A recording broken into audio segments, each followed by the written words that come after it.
The cool thing about this game is it's actually really quite intellectual. It talks about Galilean dialectics being the things that determine the course of history. Like breakpoints. Well, they're sort of more competing philosophies or competing meme sets. So it would be, for example, Adam Smith versus Karl Marx. It's a very intellectual spin on a game. Oh, it is. So, speaking of spins, can we take a spin in the Roadster? Yeah, let's go.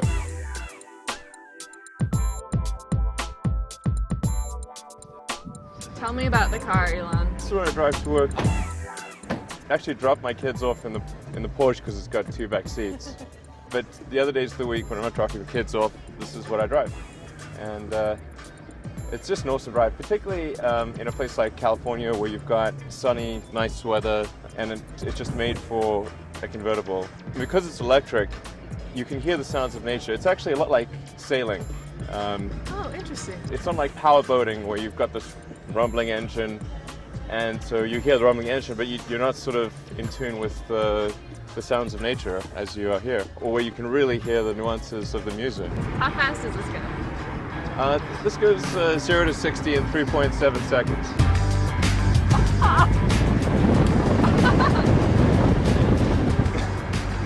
Amazing. You see what I mean?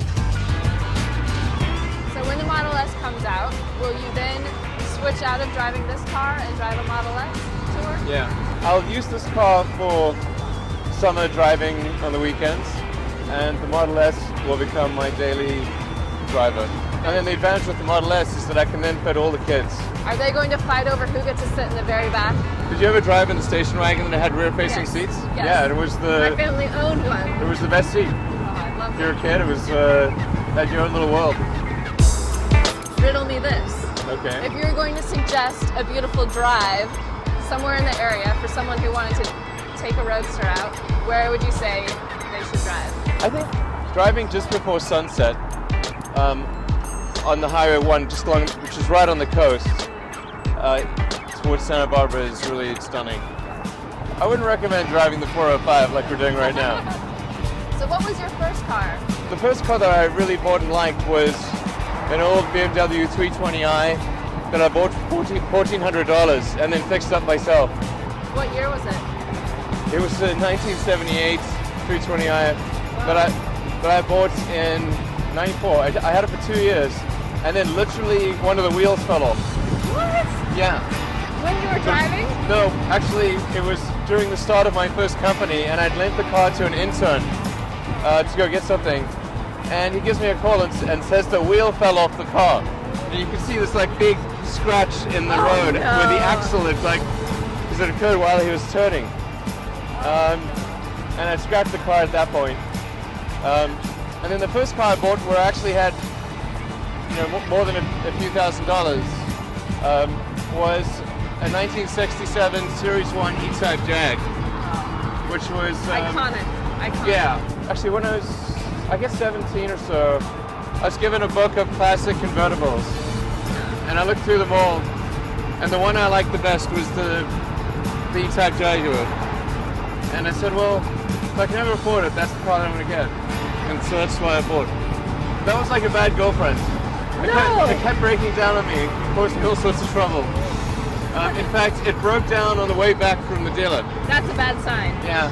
When the venture capitalists invested in my first company, they gave me and my brother $40,000. It's kind of like an initial bonus or something. I spent 35 of it on the car. But that's what everybody says about the E-Types. They say it's one of the best designs in history of a car, but it's totally unreliable and it will break your heart. That's true. Because it breaks down all the time. Yes, it is. So it's kind of ironic that Tesla is an electric car company. SpaceX uses jet fuel, I think. Yeah, a really refined form of jet fuel. Is that and liquid oxygen. Okay. Yeah. Is that a weird dichotomy for you, that you have one company that doesn't use any gasoline and the other using a refined form of fuel? I mean, I'm not really super hardcore about being ultra environmental in all things, because I think that you don't want to make life miserable. We want to create a better future, But a better future is not one where we are constantly depriving ourselves of things we love. I mean, the reason I wanted to create the Roadster was to show that you can have an electric car that's better than a gasoline car. And ultimately, I believe we can create a rocket that uses renewable fuels. Really? Fuel that's actually created from sunlight. I mean, sunlight and electricity. I don't mean like biofuel. That uses electricity, water, and carbon dioxide. But until we do, we must still have rockets. And so we need to figure out how to have the things we love and not destroy the world. That's the trick of it.